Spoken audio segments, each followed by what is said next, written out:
Good afternoon. Tuesday, just after 2 p.m. Therefore, it must be time for question time with Dill, the party wall guy. Right, just checking on YouTube. We are live on YouTube, so welcome everybody. Let's have your questions in. Just after 2 p.m. Therefore, sorry, a bit of audio feedback going on there. Just in case you don't realize, YouTube is about 20 seconds behind. So when we cast live onto YouTube, it occurs. Right, so back to start. Just after 2 p.m. Tuesday afternoon, must be time for question time with Dill, the party wall guy. Right, let's get going. Okay, quick introduction. My name's Dill. I'm the party wall guy, and every Tuesday, just after 2 p.m., I do question time with Dill, the party wall guy. All we talk about is party wall issues. I'm the chief surveyor at 1996partywall.co.uk. Is my LinkedIn and email connections. Always happy to discuss party wall stuff. This is predominantly a Q&A question and answer session. I'm just making sure I haven't got the wrong link, just in case. Did it a couple of weeks ago, so my apologies for that. So question and answer session. If you could send your questions in, would love to answer them. If you're watching this webinar on Zoom, they'll be on the phone. If you're on YouTube, put them in the chat. I can see them in there. So let's get on with it. I'm going to tackle this in a slightly different way. So I'm always getting a bunch of phone calls from people asking about time and costs and so forth. So as someone who's going to get involved with party wall in terms of you're doing a project, let's focus in as a building owner. What are the main important questions? So where do you go for information? Now, thanks to Google, everybody Googles stuff, or YouTube's it. So that's why we're on YouTube. So if you're Googling stuff and you're looking at trying to work out party wall notices, you'll come across this booklet. It's written by the government, the Department for Communities and Local Government. There's their website address. Fantastic booklet, recommending recommended reading. Goes through in enormous amounts of detail, and at the back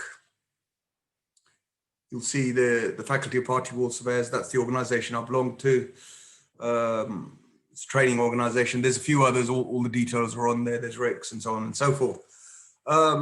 Now, I'm going to be very careful what I say about this booklet. It's really great, sets it out, gives a lot of great diagrams, a lot of visual information, a lot of detail, more than you probably need if you're doing a simple project. However, it does fall down on a number of areas, and what we've done is try to augment and complement those areas, and we've created one ourselves. It's under DIY notices. You'll get it from my LinkedIn if you connect with me. Send me an email, more than happy to send it to you. It's free of charge. And one of the pages, I think it's 8 or 11, you'll see this checklist. Now, this is how we do our notices, the process we follow. And the checklist isn't actually written by me. It's a really good checklist. I tried creating one a couple of times. I'm not the best process guy. So a friend of mine created that, and he had 25 years IBM experience. This is what he used to do for his living. So this is literally 1, 2, 3, 4, 5, 6. This is how you serve party wall notices properly. So please get this little booklet. It's absolutely free. It's a PDF. More than happy to email it. It's on my LinkedIn at some point. Just pick it up. Away you go. And the reason we've done this together with this booklet, the booklet gives you great information on how the Party Wall Act works, definitions, where it applies, and so on and so forth.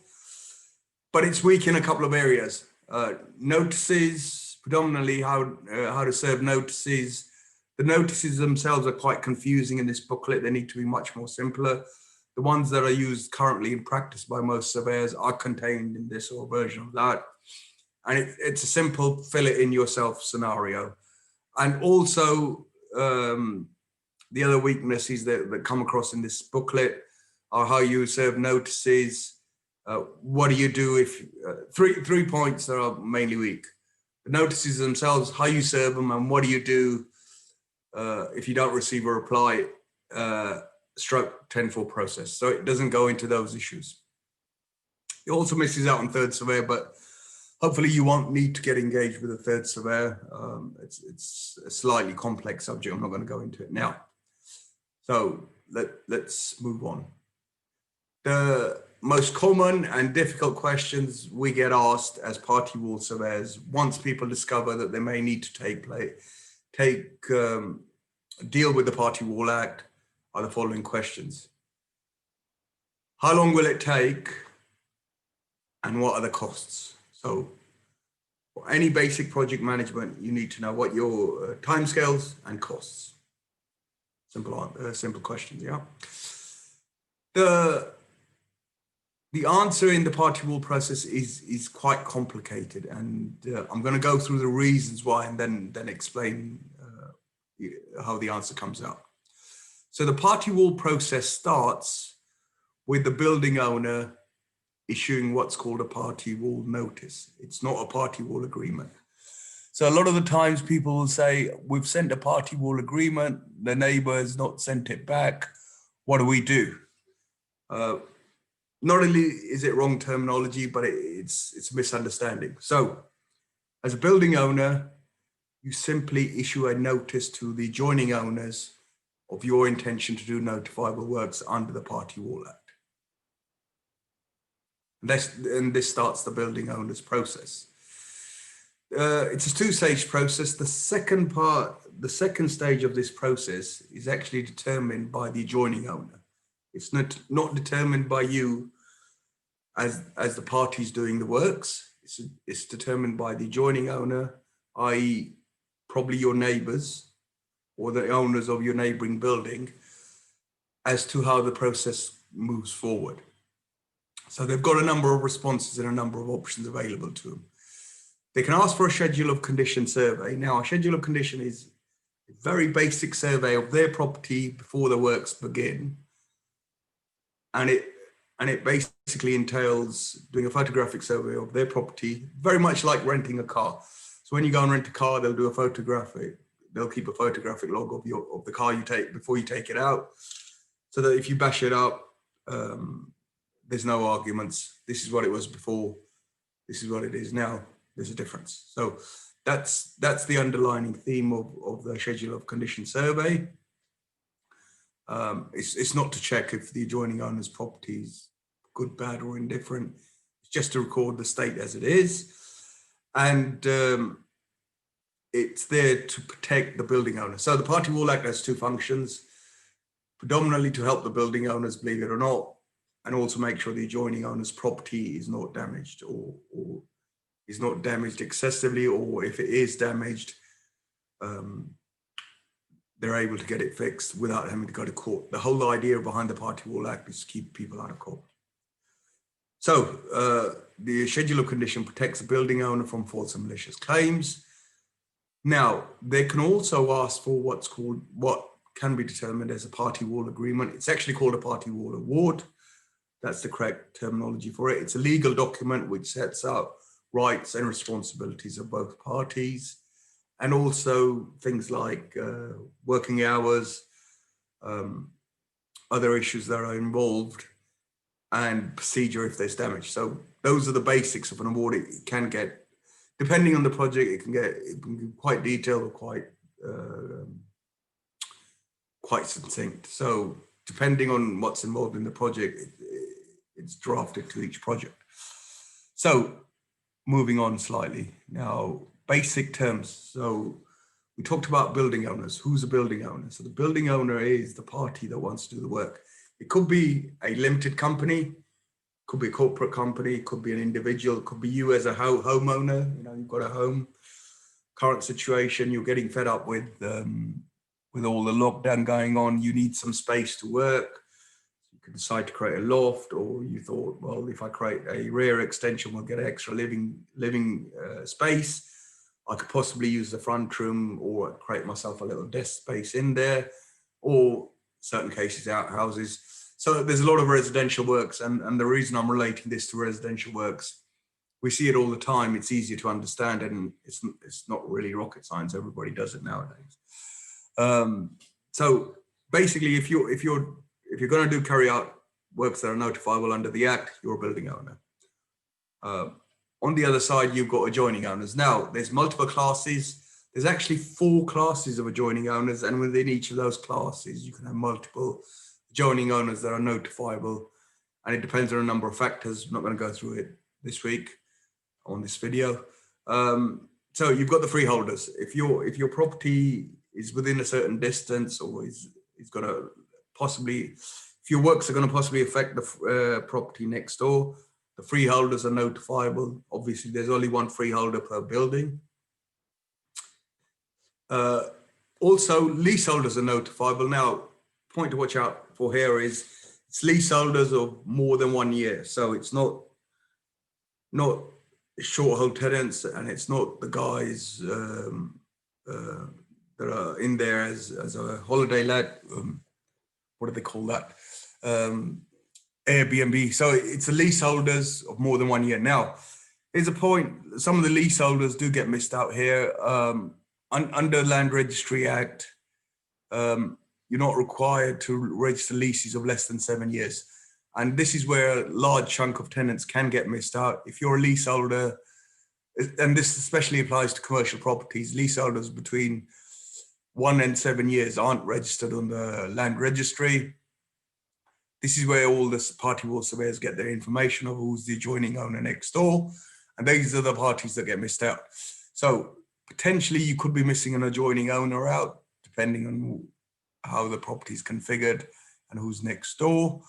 So watch out for that, and this could mess up your process as it goes along. The other group that are also notifiable are those that have rights to receive profits. So these could be either a trust, or where you've got delayed completion, or you've entered into a lease purchase option with properties, and all that sort of stuff goes on. Increases in a time of recession, so which is what we're going into at the moment. So it's gonna be likely there's gonna be more groups that have rights to receive profit. So watch out for that one. And usually they're not sometimes recorded on Land Registry either. And the final group are contracted to buy land. Now this is super interesting. We often get a question saying from adjoining owners or the building owners, we've issued a notice, and next door neighbors say, well, we don't care, you could do what you want. We've sold this house, or we'll put it on the market. We've had an offer accepted, so we're not going to be the owners anymore. So if you've exchanged, you're officially contracted to buy land, you need to engage in the party wall process.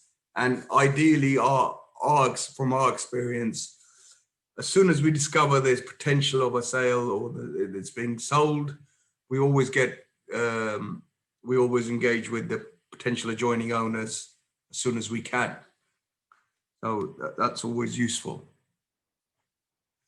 Groups that are excluded are short hold tenants, council tenants, and mortgage companies. So mortgage companies aren't notifiable owners, although they have a charge on most properties that have a mortgage on them.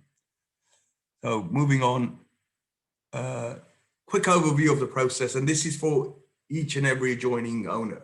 So the process is the same, but it depends on the number of adjoining owners, and you've got to do this separately for each adjoining owner. So this is a general process overview, but it'll be this. It's different for each adjoining owner. So, and it depends on their choice, as I said before. So if they consent with a schedule of condition, we carry out this condition survey, and then that's the end of the party wall process. You're ready to start works.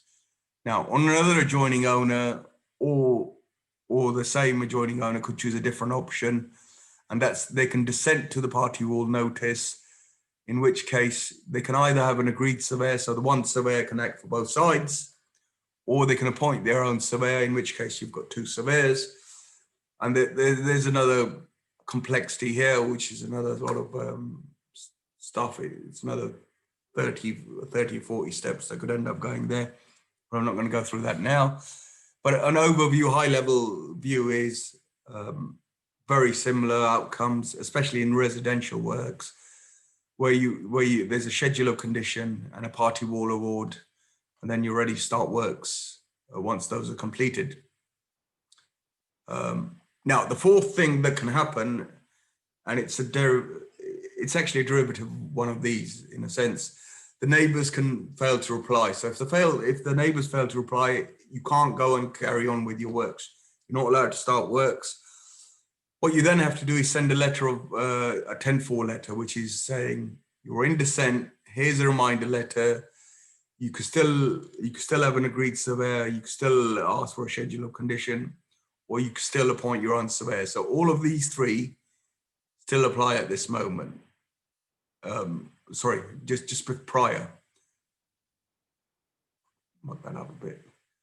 Let's go back if we can. Yeah.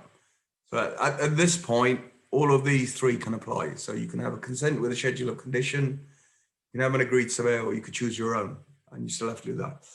Once this 10-day letter is out of timing, once the 10-4 letter time runs out, then the building owner must appoint a surveyor on the adjoining owner's behalf. And it can't be same as your surveyor. It's got to be a different surveyor. The reason is they have to be represented. Okay, and on that occasion, they have their own surveyor, you have yours. The adjoining owner surveyor requests a schedule of condition survey. And by and large, if they're not responsive, you can still go ahead and do an award and continue with works. So they can't frustrate your works, they can't stop your works, and the end result's the same. So the process is closed off. In other words, we're looking at, this is the overview of the process, and it's got to happen for each of your adjoining owners. So it doesn't mean that if one of your adjoining owners replies, you can carry on. It's got to be carried out for each of your adjoining owners. Now, back to our difficult questions. Timescales. So how long will it take? And this all depends on the response from your adjoining owners. If they appoint their own surveyor, it takes a lot longer. If they go for a schedule of condition and they're happy to get on with it, it depends on how long they take to give you access. General answer, 99% of party wall issues are resolved within 1 week to 3 months. Just getting a call there. What are the costs involved? So what are the costs? This depends on on the choices of the adjoining owners.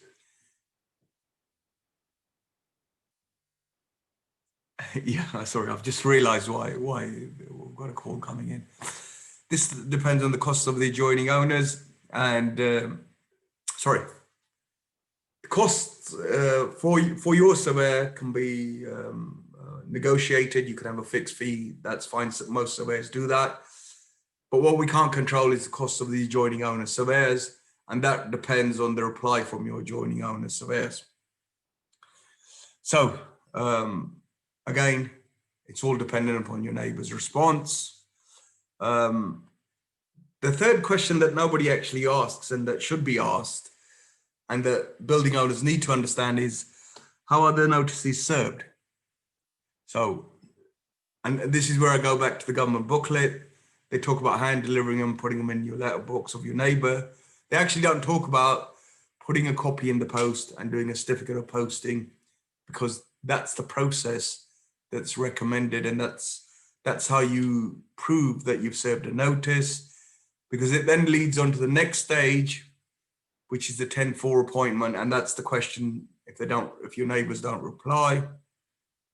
So if your neighbors don't reply to the process, don't reply to the initial notice after a 14-day period, it's actually 14 plus 2. This is where you go and undertake the 10-4 process, which means you send a letter of under the 10-4 section, 10-4B in fact, saying if you don't appoint a surveyor or if you don't respond to the original notice, we'll have to appoint a surveyor for you. And this is the major change between the Party Wall Act comes from the 1996 Party Wall Act comes from an older piece of legislation called London Building Act. That's where the planning, building control, and all other various pieces of legislation started from.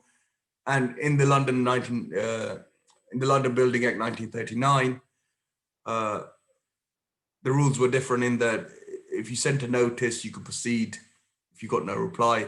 This has been changed for the 96 Party Wall Act, and it's largely because we're having to deal with residential owners who may not understand their rights and responsibilities and so forth. So it's it's legislation to deal with residential homeowners in the retail sector, so that they take a bit more care and protect them, those guys a bit more, in fact. So back to these questions,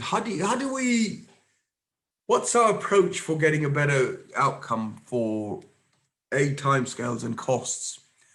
Now, the usual process we've seen from the architect's point of view is that the planning application, the planning application takes 6 weeks, and this is predominantly with PD works. So if you're doing PD works,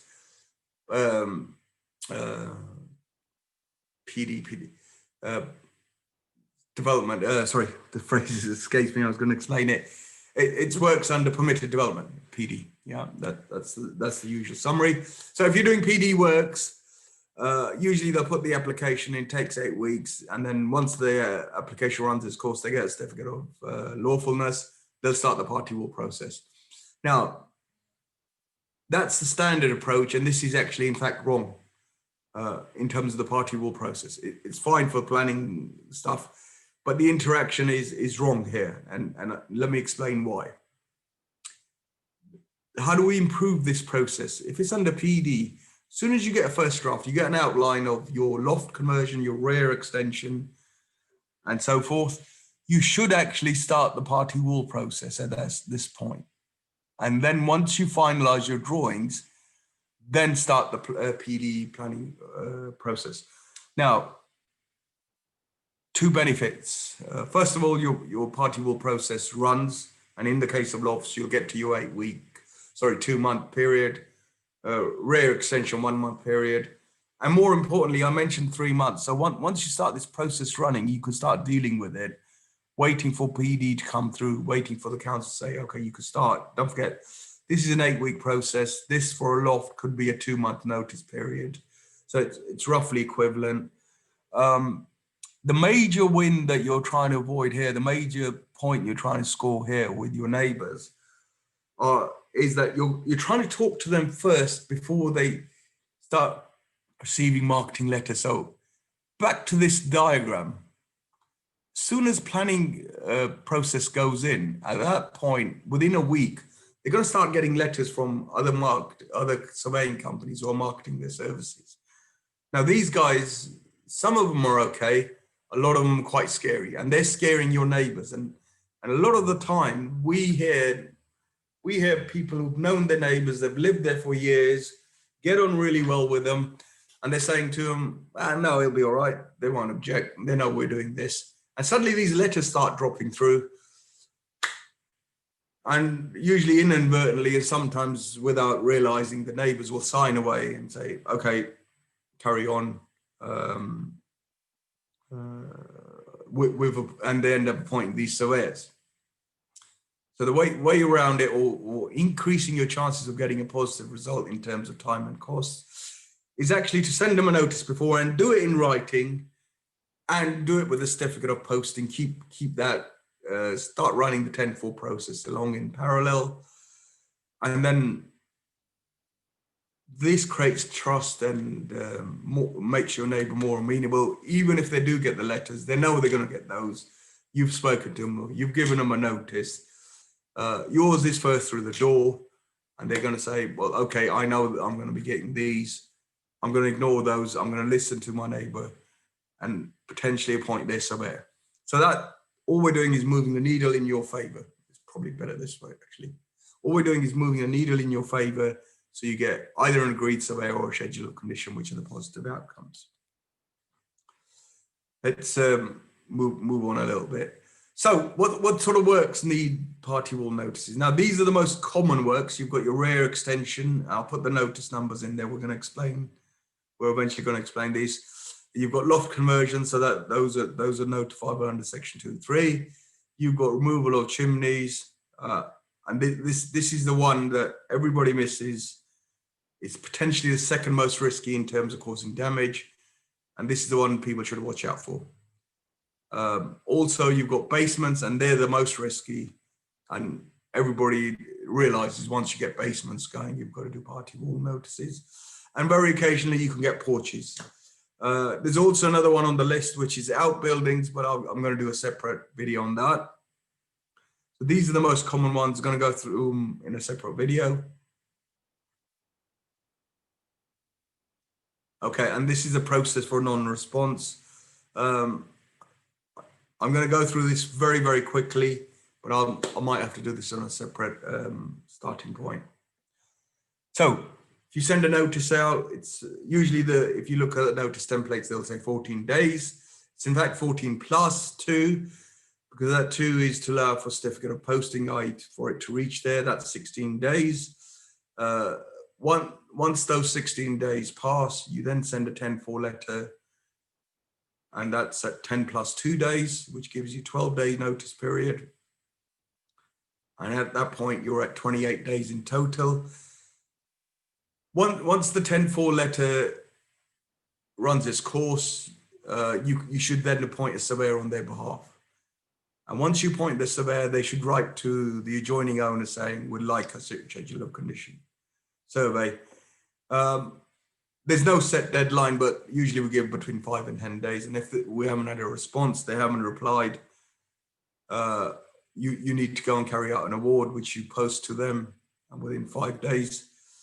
And then you're ready to start works. Now, notice there's 43 days. At this point, you're up to day 43. However, you need to watch out here, because it's since come to light, and I asked you, Frame, the eminent barrister in the field, when we were on further training, if we've done a 43-day 10-4 period, can we start a loft, i.e. a 2-month notifiable works? And the answer is no, not unless the adjoining owner agrees in writing. So it's quite important to realize, and this goes back why you need to start the process quicker. Let me just take you back to that slide. Where you've got section 2.3 works and you need to reach that 2-month period, it's better to start it quicker so that 2-month period can complete. Okay. Back to this 10-4 process now. If you're an adjoining owner, if the 10-4 process isn't carried out, that creates problems you as an adjoining owner. So adjoining owners aren't happy that they haven't had the choice of appointing their own surveyor. But if you get the letter and someone's been appointed fairly, you should have been on top of your game. So you should have had your tenants, in terms of portfolio landlords, your tenant should have either sent you a letter, you should have updated your land registry, and at this point, all you've got to do is engage in the process, make sure a survey of your property is carried out. As a building owner, you need to carry out the 10-4 process, because if you don't, it may mean that your works get stopped midstream. There's all sorts of issues. You've got to do it anyway. And I'm going to go through that in another video on why you should do the party wall process. So that's a little bit of summary on the 10-4 process. We will go to it in further details. I'm not going to go through this bit. It's just a quick one on the 10-4 wording. Why undertake the process? That's another video on its own. So we'll look at that in another occasion. And so I think that's the end of this little show, this little video. We will do more videos and explain the process in a little bit more depth. Hopefully that was useful for you. I've realized I've done another error on some of the invites I was supposed to do. So I'm going to do the announcement for our sponsors. And the missed call was from Ranjit from Property Investor News. I can't bring him on at the moment. Fluffed up the Zoom tech, actually. So Ranjit, really super guy. And Property Investor News is one of our sponsors. They publish this really great magazine if you're involved in the property business. I'm a subscriber. We're quite happy to promote their magazine. Fantastic. And if you subscribe, you'll get free issues, backdated issues, really worth reading. The 200th issue, and this great book, a couple of friends of mine, Jay Howard and Piotr, experts in the auction field, so definitely worth reading. We're also very lucky to be sponsored by Wren Kitchens. This is Sanjay's details. If you contact Sanjay and you're doing a project for your client or a rear extension, Sanjay will be quite happy to knock you up a set of plans, give you a bit of visualization, add to your deliverables that you give to your client. So, if you're an architect, it's a great win-win for both guys. Brilliant. So thank you for that. That's the end of my little question time for today. Apologies for guys who were supposed to be trying to get on and I've fluffed something up in Zoom. Hopefully we'll have you guys back on next week. So thank you for attending and we'll see you next week.